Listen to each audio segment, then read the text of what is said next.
طبیب کے پاس اس لیے جاتے ہیں کہ فلاں علاج ہو جائے، ایسے ہی مومنوں کی صحبت میں رہنا نہایت مفید ہوتا ہے۔ اس لیے صوفیہ رحمۃ اللہ تعالیٰ فرماتے ہیں ہمیں اپنے مریدوں، اپنے شاگردوں کے پاس نہ بیٹھو،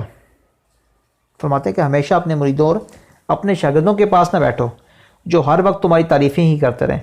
بلکہ کبھی کبھی اپنے مرشدوں، اپنے استادوں، اپنے بزرگوں کے پاس بھی بیٹھو جہاں تمہیں اپنی کمتری نظر آئے۔ ہاتھی پہاڑ کو دیکھ کر اپنی حقیقت کو پہچانتا ہے۔ ہمیشہ حضور اکرم صلی اللہ تعالیٰ علیہ وآلہ وسلم کی عظمتوں میں غور کیا کرو تاکہ اپنی گنہگاری، اپنی کمتری محسوس ہوتی رہے۔ محققین صوفیہ رحمۃ اللہ تعالیٰ علیہ اس حدیث کی یہ معنی کرتے ہیں کہ مومن جب کسی مسلمان کے عیب دیکھے تو سمجھے کہ یہ عیب مجھ میں بھی ہے، جو اس کے اندر مجھے نظر آ رہا ہے۔ جیسے آئینے میں اپنے جو داغ دھبے نظر آتے ہیں وہ اپنے چہرے کے ہوتے ہیں، نہ کہ آئینے کے۔ تو نے دنیا میں بھی عیبوں کو چھپایا یا خدا، تو نے دنیا میں بھی عیبوں کو چھپایا یا خدا، حشر میں بھی لاج رکھ لینا کہ تو ستار ہے۔ صلو علی الحبیب صلی اللہ تعالی علی محمد صلی اللہ تعالی علیہ وسلم۔ بیان کردہ حدیث مبارکہ اور اس کی شرح سے معلوم ہوا کہ ہمیں ایسوں کی صحبت سے فیضیاب ہونا چاہیے کہ جن کی برکت سے ہمیں اپنی ذات میں موجود عیبوں کی اصلاح کا موقع نصیب ہو۔ افسوس کہ اب ایسی سوچ کہاں رہی ہے۔ اب تو وہ نازک دور آ گیا کہ ہمیں اپنی جھوٹی تعریفیں کرنے والوں اور ہاں میں ہاں ملانے والوں کو ہی اپنا محبوب و محسن سمجھتے ہیں، اور جو اپنی اصلاح کے لیے ہمیں آئینہ دکھا کر ہماری اصلیت بتائے اسے اپنا سب سے بڑا دشمن سمجھتے ہیں۔ احیاء العلوم بہت زبردست کتاب ہے، آپ سارے اس کو پڑھیے گا۔ یہ میں کہتا ہوں کہ کیا مطلب کتاب ہے، کیا تعریف کی جائے، آپ دیکھیں گے تو انشاءاللہ خود ہی اس کے دیوانے ہو جائیں گے۔ احیاء العلوم اس کی جو جلد نمبر 3 ہے نا، صفحہ نمبر 196 پر حجت الاسلام حضرت سیدنا امام محمد غزالی رحمۃ اللہ تعالی علیہ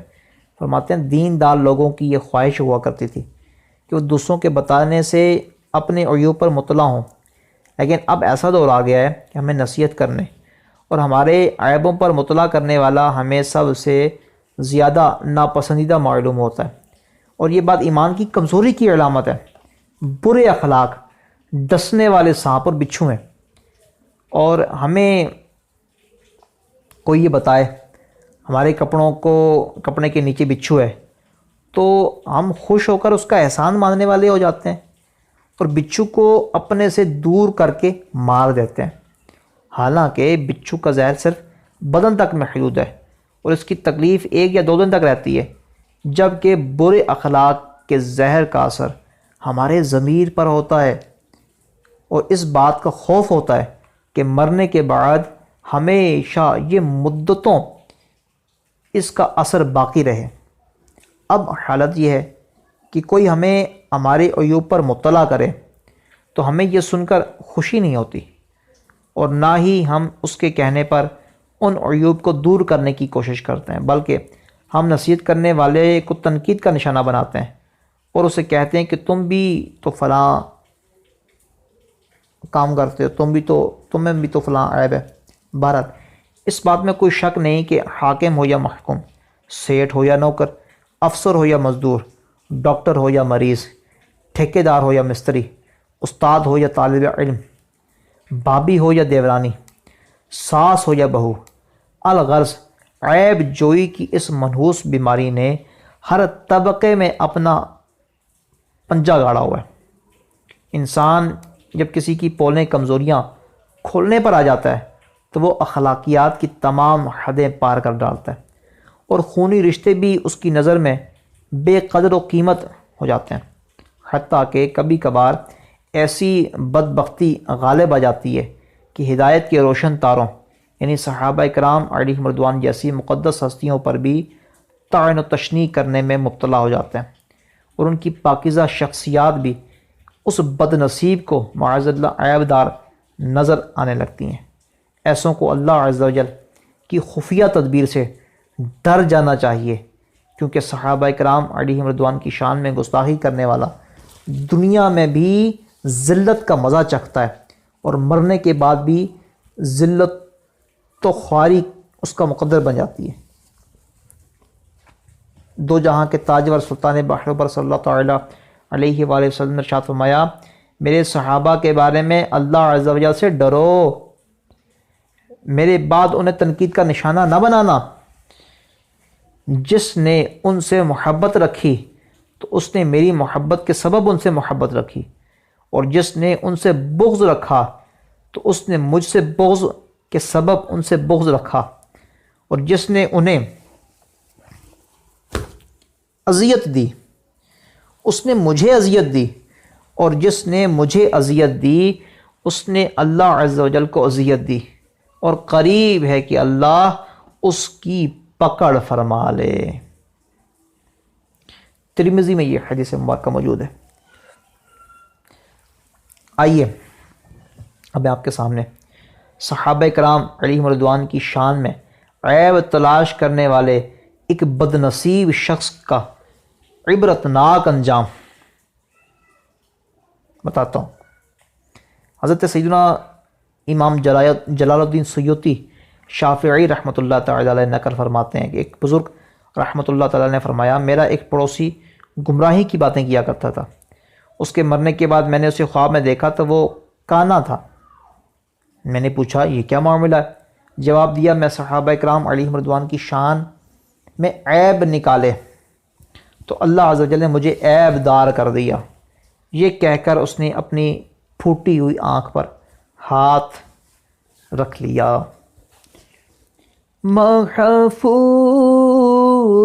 صدا رکھنا شاہ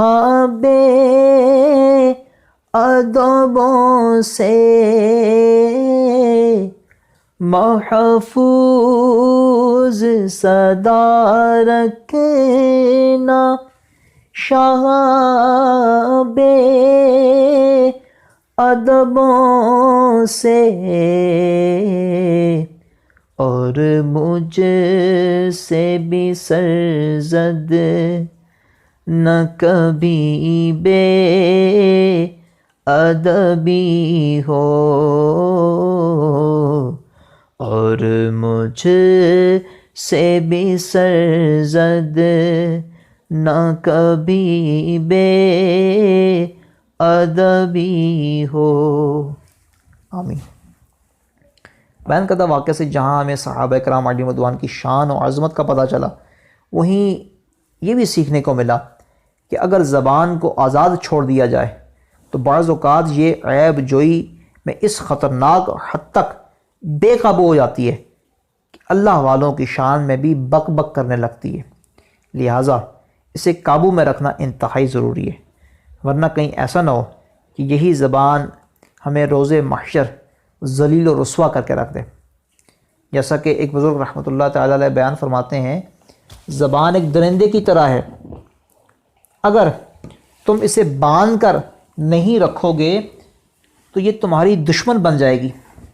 اور تمہیں نقصان پہنچائے گی۔ یاد رکھے، ایک مسلمان پر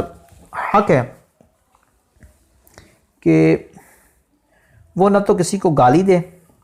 نہ بلا اجازت شرعی کسی کو برا بھلا کہے، نہ کسی کی غیبت کرے اور نہ سنے، نہ کسی کے عیب اچھالے، نہ کسی کا راز کھولے، نہ کسی کو تکلیف دے اور نہ کسی کی دل آزاری کرے، نہ بلا اجازت شرعی کسی کو مارے اور نہ ہی کسی کو بے جا تنقید کا نشانہ بنائے۔ سرکار صلی اللہ تعالیٰ علیہ وآلہ وسلم نے فرمایا، کامل ایمان والا وہ ہے، کامل مسلمان وہ ہے جس کی زبان اور ہاتھ سے دوسرے مسلمان محفوظ رہیں۔ بعض لوگ خود تو عیب جوئی نہیں کرتے، مگر شیطان مکار اور طریقوں سے انہیں اپنے جال میں پھنسانے کی کوشش کرتا ہے، اور وہ اس طرح کہ جب کسی مجلس میں مسلمانوں کے عیبوں کو اچھالنے کا سلسلہ شروع ہوتا ہے تو ایسے لوگ انہیں اس برے کام سے روکنے یا وہاں سے اٹھنے کی بجائے الٹا ان کی باتوں سے لطف اندوز ہوتے ہیں اور کہے بلند کرتے نظر آتے ہیں، اور اس طرح مسلمانوں کی عزتوں کا سر عام تماشا بنانے میں شریک ہو جاتے ہیں۔ حالانکہ ہونا یہ چاہیے کہ اگر کوئی کسی کی خطا یا اس کا عیب کا تذکرہ اس کی موجودگی میں یا پیٹھ پیچھے شروع کرے تو وہ کوئی شرعی مصلحت نہ ہو، تو اس صورت میں وہ ثواب آخرت کمانے کی نیت سے فوراً مسلمان کی عزت کی حفاظت کرتے ہوئے برائی بیان کرنے والے کو اس برے کام سے احسن انداز میں منع کر دے، ورنہ کم از کم دل میں برا جانتے ہوئے اس مجلس کو چھوڑ دے۔ مصطفیٰ جان رحمت شمع بزم ہدایت کا فرمان عافیت نشان ہے، جو اپنے مسلمان بھائی کی پیٹھ پیچھے اس کی عزت کا تحفظ کرے، اور اللہ عز و جل کے ذمہ کرم پر ہے کہ وہ اسے جہنم سے آزاد کر دے۔ ایک اور مقام پر ارشاد فرمایا، جس نے دنیا میں اپنے بھائی کی عزت کی حفاظت کی تو اللہ تعالیٰ قیامت کے دن ایک فرشتہ بھیجے گا جو جہنم سے اس کی حفاظت کرے گا۔ صلو علی الحبیب صلی اللہ تعالیٰ علی محمد صلی اللہ تعالیٰ علیہ وسلم۔ محترم اسلامی بھائیو، عموماً پہلے کے مسلمان میں خوف خدا کوٹ کوٹ کر بھرا ہوتا تھا، بالخصوص مسلمانوں کے عیبوں کی پردہ پوشی اور ان کی عزت کی حفاظت کے معاملے میں تو ان کا انتہائی زبردست مدنی ذہن بنا ہوا تھا کہ اگر ان کے سامنے کوئی شخص کسی مسلمان کی عیب غیبت کرتا یا اس کی معمولی سی بھی برائی کرتا تو ان کی غیرت ایمانی جاگ اٹھتی اور وہ اپنے پرائے کی پرواہ کیے بغیر عیب جوئی کرنے والے کو دو ٹوک انداز میں اس برے کام پر خبردار کر دیا کرتے تھے۔ اس زمن میں دو ایمان افروز واقعات ملاحظہ فرمائیے۔ حضرت سیدنا شیخ سعدی رحمۃ اللہ تعالیٰ اپنے بچپن کا واقعہ بیان کرتے ہوئے فرماتے ہیں، میں بچپن میں اپنے والد محترم کے ساتھ شب بیداری میں مصروف تھا اور قرآن پاک کی تلاوت کر رہا تھا۔ ہمارے ارد گرد کچھ لوگ سوئے ہوئے تھے۔ میں نے اپنے والد صاحب سے کہا، ان لوگوں میں سے ایک بھی ایسا نہیں جو بیدار ہو کر 2 رکعت نماز ادا کر لیتا، اس طرح سوئے ہیں گویا مر چکے ہیں۔ یہ سن کر والد محترم نے جواب دیا، جانے پدر، لوگوں کی عیب جوئی کرنے سے بہتر تھا کہ تو بھی سو جاتا۔ ایک عقل مند کے سامنے کسی جان بچانے والے نے ایک مسلمان کی غیبت کی تو اس عقل مند نے کہا، اے شخص، پہلے میرا دل فارغ تھا، اب تو نے غیبت کے ذریعے میرے دل اس مسلمان کے عیبوں کے متعلق وسوسوں اور نفرتوں میں مشغول کر دیا اور اس مسلمان کو میری نظر میں کمتر بنانے کی کوشش کی، اور اس طرح سے تو بھی میرے نزدیک گندا ہوا، کیونکہ میں سمجھتا تھا تو امانت دار ہے اور بات کو خوب چھپاتا ہے۔ اب جب کہ تو نے اس کا عیب کھولا تو معلوم ہو گیا کہ تو امانت دار نہیں ہے، تیرے دل میں کوئی بات نہیں رکتی۔ محترم اسلامی بھائیو، دیکھا آپ نے، یہ حضرات مسلمانوں کی عزت و ناموس کا کس حسین انداز میں دفاع فرماتے کہ اگر ان کا کوئی اپنا بھی کسی مسلمان کی عیب یا برائی بیان کرتا تو رشتہ داریاں یا دوستیوں کا لحاظ کرتے ہوئے اس کی بات کو خاموشی سے سن لیتے یا ہاں میں ہاں ملانے کی نادانی کرنے کی بجائے اصلاح کی نیت سے احسن انداز میں اسے نیکی کی دعوت دیتے ہوئے اس بات کا احساس دلاتے کہ مسلمان کی عیب، مسلمان کی غیبت کرنے یا اس کے عیوب ظاہر کرنے سے جہاں ایک مسلمان کی عزت خراب ہوتی ہے، وہیں خود غیبت کرنے اور عیب اچھالنے والا بھی تو لوگوں کی نظر میں اپنی اہمیت کھو بیٹھتا ہے۔ یاد رکھیے، لوگوں کے عیبوں کی ٹوہ میں رہنے والا شخص در حقیقت اللہ عز و جل کی دشمنی مول لے لیتا ہے۔ حضرت سیدنا بکر بن عبد مزنی رحمۃ اللہ تعالی علیہ فرماتے ہیں جب تم کسی شخص کو دیکھو کہ وہ لوگوں کے عیبوں کا وکیل بنا ہوا ہے تو جان لو وہ اللہ عز و جل کا دشمن ہے اور اللہ عز و جل کی خفیہ تدبیر کا شکار ہے۔ محترم اسلامی بھائیو، آج کے بیان میں ہم نے مسلمانوں کے عیب ظاہر کرنے کی مذمت، ان کے عیبوں پر پردہ ڈالنے کی فضیلت اور اپنے عیوب پر نظر رکھتے ہوئے ان کی اصلاح کرنے کے بارے میں